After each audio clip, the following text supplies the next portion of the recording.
পদত্যাগ করে দেশ ছাড়লেন হাসিনা, ১৬ বছরের আওয়ামী শাসনের অবসান। অন্তর্বর্তীকালীন সরকার গঠনের প্রস্তুতি চলছে, জাতির উদ্দেশ্যে সেনাপ্রধানের ভাষণ। পথে পথে ছাত্র জনতার বিজয় উল্লাস, জনতার দখলে গণভবন। নতুন দিনে পরিবর্তনের অঙ্গীকার নিয়ে ২১শে ফিরলেন চেয়ারম্যান ও সিইও আব্দুস সালাম।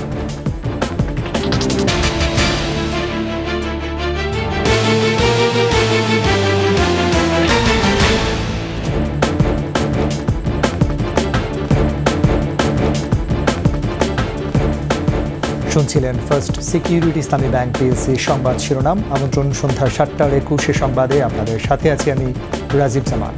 আর দর্শক, ২১শে টেলিভিশনের সংবাদ একই সাথে সরাসরি দেখতে পাবেন আমাদের ফেসবুক পেজ www.facebook.com/21/online।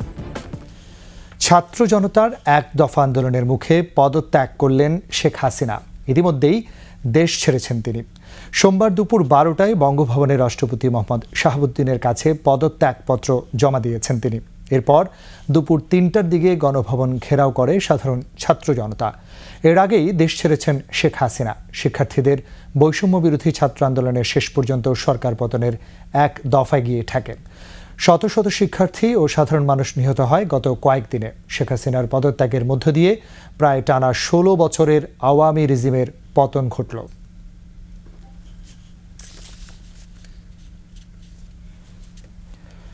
রাষ্ট্রপতির সাথে আলোচনা করে অন্তর্বর্তীকালীন সরকার গঠন করে দেশ পরিচালনা করা হবে বলে জানিয়েছেন সেনাপ্রধান জেনারেল ওয়াকারুজ্জামান।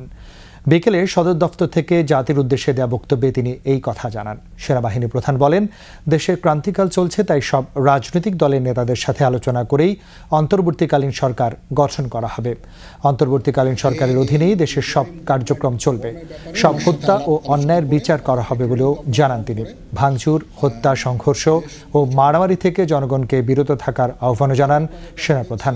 সবাইকে ঘরে ফিরে যাওয়ারও আহ্বান জানান। সেনাবাহিনীর প্রতি আস্থা রাখেন, সশস্ত্র বাহিনীর প্রতি আস্থা রাখেন। ইনশাল্লাহ আপনাদের যত দাবি আছে সেই দাবিগুলো আমরা পূরণ করব এবং দেশে একটা শান্তি শৃঙ্খলা ফিরিয়ে নিয়ে আসব। আপনারা আমার সাথে সহযোগিতা করেন। দয়া করে আর এই ভাঙচুর, হত্যা, মারামারি, সংঘর্ষ এগুলো থেকে বিরত হন। নতুন সময়ে নতুন দিনের অঙ্গীকার নিয়ে প্রাণপ্রিয় ২১শে টেলিভিশনে ফিরে আসলেন প্রতিষ্ঠানের চেয়ারম্যান ও সিইও আব্দুস সালাম। বিকেলে রাজধানীর কারওয়ান বাজারে ২১শে টেলিভিশন ভবনে এসে দায়িত্বভার গ্রহণ করেন তিনি। সে সময় তাকে ব্যাপক আয়োজনের মাধ্যমে অভ্যর্থনা জানানো হয়। তাকে ফুল দিয়ে স্বাগত জানান ২১শে টেলিভিশনের সব বিভাগের কর্মকর্তা কর্মচারীরা। পরিবর্তনে অঙ্গীকারবদ্ধ স্লোগান নিয়ে চলার দৃঢ় প্রত্যয়ের কথা বললেন চেয়ারম্যান ও সিইও আব্দুস সালাম। প্রতিষ্ঠানটির সাবেক কর্মকর্তা কর্মচারীরা এই সময় তাকে ফুল দিয়ে শুভেচ্ছা জানান।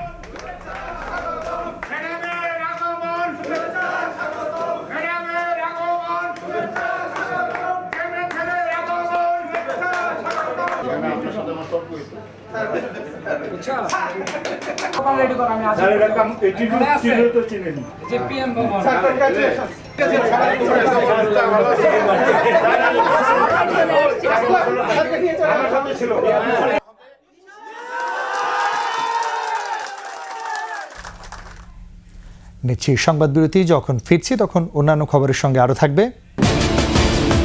সরকারি বিল বন্ডে বিনিয়োগে বেশি আগ্রহী ব্যাংক, ব্যক্তি খাতেও বাড়ানোর পরামর্শ বিশ্লেষকদের।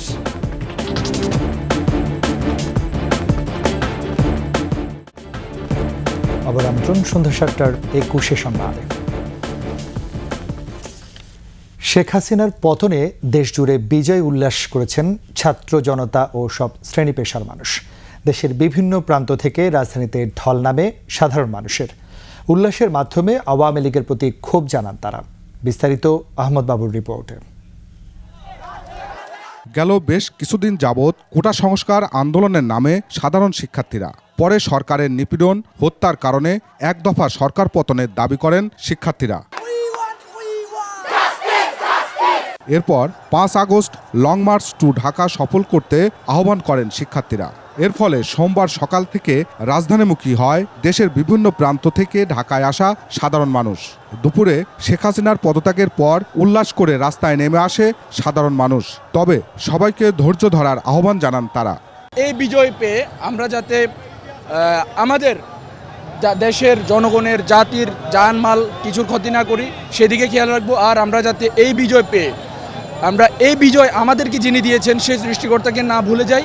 বাংলার মাটিতে 2024 সাল 5 আগস্ট একটি স্বাধীনতা অর্জন হলো। ছাত্র ভাইদের নেতৃত্বে আমরা যে বাংলাদেশ দেখলাম, আমরা সেই বাংলাদেশ দেখতে চাই। তারা বলেন, দীর্ঘদিন ধরে আওয়ামী লীগ সরকার তাদের বিভিন্নভাবে শোষণ করে ভোটের অধিকার কেড়ে নিয়েছিল। দেশের মানুষ মুক্ত হয়েছে বলে মন্তব্য করেন রাস্তায় নামা সাধারণ মানুষ। ঢাকা বিশ্ববিদ্যালয় দেখিয়ে দিয়েছে আজকে আমাদের 24-এ আবার এই বাংলাদেশ স্বাধীন হয়েছে। আমরা 24-এর মুক্তিযুদ্ধ দেখেছি, আমরা সবাই 24-এর মুক্তিযোদ্ধা। আগামী দিনে নতুন বাংলাদেশ গড়ার অঙ্গীকার করেন জনতা। আহমদ বাবু, 21 টেলিভিশন, ঢাকা।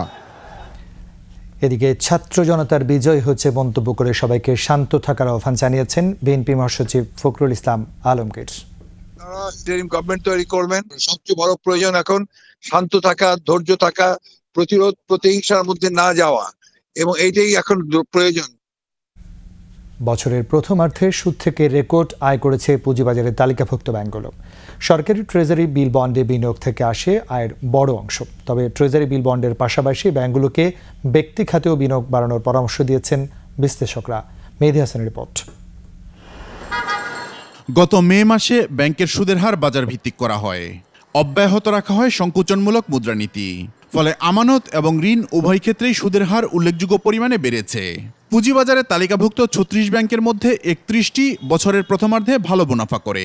আর্থিক প্রতিবেদন বলছে, ব্যাংকগুলোর সুদ থেকে আয় 2700 কোটি টাকা বেড়ে উন্নীত হয়েছে 13,045 কোটি টাকায়। ব্যাংক খাত সংশ্লিষ্টরা বলছেন, ব্যাংকের সুদের হার বাড়ানোর কারণে বেসরকারি খাতে ঋণের চাহিদা কমেছে। পাশাপাশি সরকারের ট্রেজারি বিল বন্ডে সুদের হার এখন 12% ছাড়িয়েছে। ফলে ব্যক্তি খাতে ঋণ দেওয়ার চেয়ে সরকারি বিল বন্ডে বিনিয়োগে বেশি আগ্রহী ব্যাংক, মুনাফাও করেছে বেশি।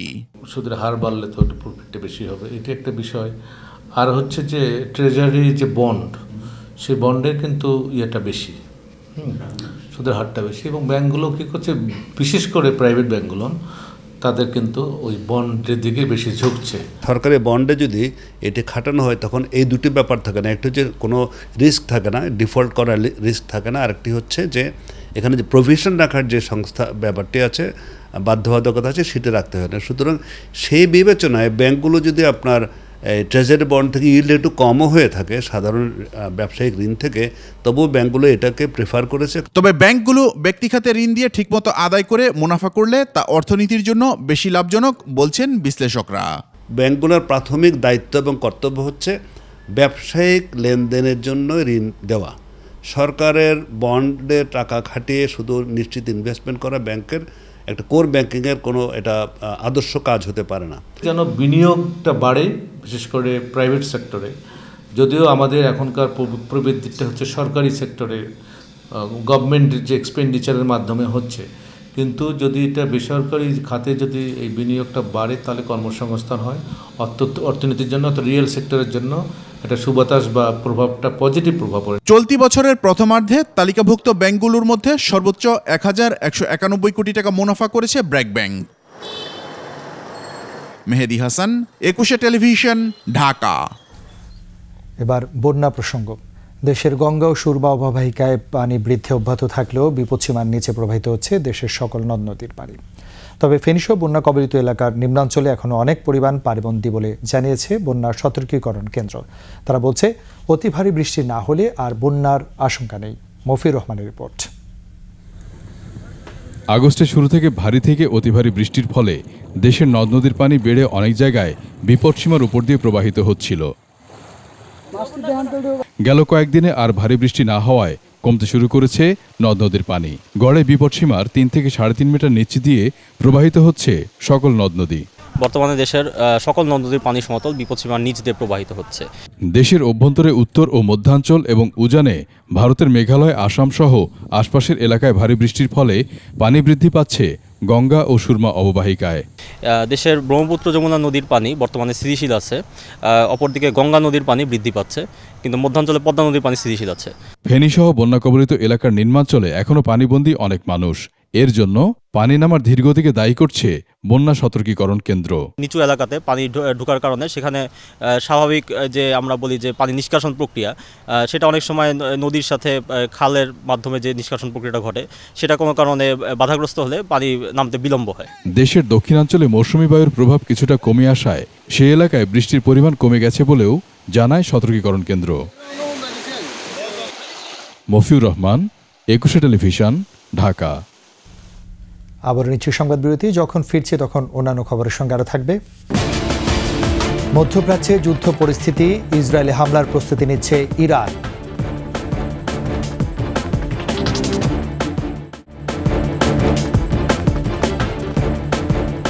আবার আমন্ত্রণ সন্ধ্যা ৭টার ২১ সংবাদ।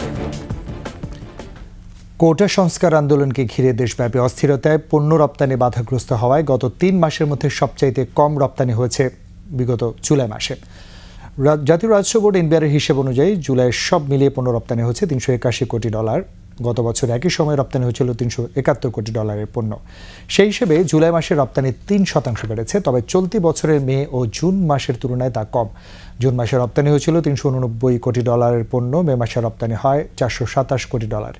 কোটা সংস্কার আন্দোলনকে ঘিরে বৈষম্যবিরোধী ছাত্র আন্দোলনের ডাকে রোববার থেকে আবারও সর্বাত্মক অসহ্য কর্মসূচির কারণে প্রস্তুত পণ্য রপ্তানি, নতুন রপ্তানি আদেশ পাওয়া নিয়েও অনিশ্চয়তা বাড়ছে ব্যবসায়ীদের মাঝে।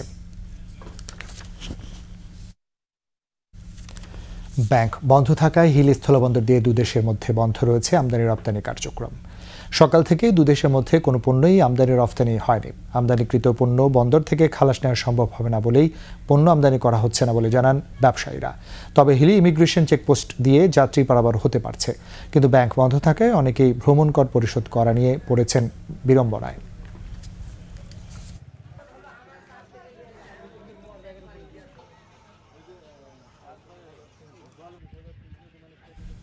এবার আন্তর্জাতিক সংবাদ।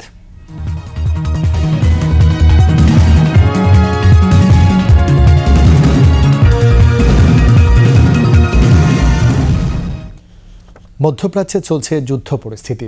হামাস, হিজবুল্লাহর একের পর এক হামলায় নাজেহাল ইসরায়েলি বাহিনী। ইসরায়েলে হামলার প্রস্তুতি নিচ্ছে ইরান, তবে পাল্টা হামলার হুঁশিয়ারি দিয়েছে ইসরায়েল। পাশাপাশি লেবানন ছাড়ছেন পশ্চিমা নাগরিকরা। আজহারুল ইসলামের ডেস্ক রিপোর্ট। তেহরানের সুরক্ষিত একটি স্থাপনায় হামাস নেতা ইসমাইল হানিয়া নিহত হবার পর থেকে আরও উত্তাল মধ্যপ্রাচ্য। হানিয়াকে হত্যার প্রতিশোধে ইসরায়েলে হামলা বাড়িয়েছে মিত্ররা। ইসরায়েলের ওপর নতুন করে হামলা শুরু করেছে লেবাননের সশস্ত্র গ্রুপ হিজবুল্লাহ। হিজবুল্লাহর রকেট মুহুর্মুহু আছড়ে পড়ে ইসরায়েলের মাটিতে। এতে বহু ইসরায়েলি নিহত হয়েছেন। ইসরায়েলের উপর হামলা যাতে বড় ধরনের না হয় সেজন্য ইরানকে রাজি করাতে যুক্তরাষ্ট্র ও আরব দেশগুলো চেষ্টা চালায়, কিন্তু ইরান তাদের অনুরোধ প্রত্যাখ্যান করেছে। ইরান প্রতিশোধের প্রতীক হিসাবে জামকারান মসজিদে ইয়াসালারাত আল হুসেইন বা হুসেইনের আঘাত লাগা লাল পতাকা উত্তোলন করেছে। হামাস নেতাকে হত্যার প্রতিশোধ নেয়ার প্রত্যয় জানিয়েছে দেশটি। তবে ইসরায়েল এ ব্যাপারে কোনো মন্তব্য করেনি, বলেছে তাদের উপর হামলা হলে তারা পাল্টা জবাব দেবে। হামলার আশঙ্কায় বেশ সতর্ক অবস্থায় রয়েছেন তারা। হাসপাতালগুলোকে প্রস্তুত রাখা হয়েছে তেল আবিবে। এর আগে যুক্তরাষ্ট্র, যুক্তরাজ্য, সুইডেন, ফ্রান্স, কানাডা ও জর্ডান তাদের নাগরিকদের যত তাড়াতাড়ি সম্ভব লেবানন ছেড়ে যাওয়ার আহ্বান জানায়। লেবাননের একমাত্র বাণিজ্যিক বিমানবন্দর বৈরুতে ক্রমবর্ধমান হারে ফ্লাইট বাতিল বা স্থগিত করা হচ্ছে। Azharul Islam, desk report, 21 television. শেষ করছি সন্ধ্যা ৭টার ২১ সংবাদ। যাবার আগে ফার্স্ট সিকিউরিটি ইসলামী ব্যাংক পিএলসি সংবাদ শিরোনামগুলো জানাচ্ছি আরও একবার। পদত্যাগ করে দেশ ছাড়লেন হাসিনা, ১৬ বছরের আওয়ামী শাসনের অবসান। অন্তর্বর্তীকালীন সরকার গঠনের প্রস্তুতি চলছে, জাতির উদ্দেশ্যে সেনাপ্রধানের ভাষণ। পথে পথে ছাত্র জনতার বিজয় উল্লাস, জনতার দখলে গণভবন। নতুন দিনে পরিবর্তনের অঙ্গীকার নিয়ে 21-তে ফিরলেন চেয়ারম্যান ও সিইও আব্দুস সালাম।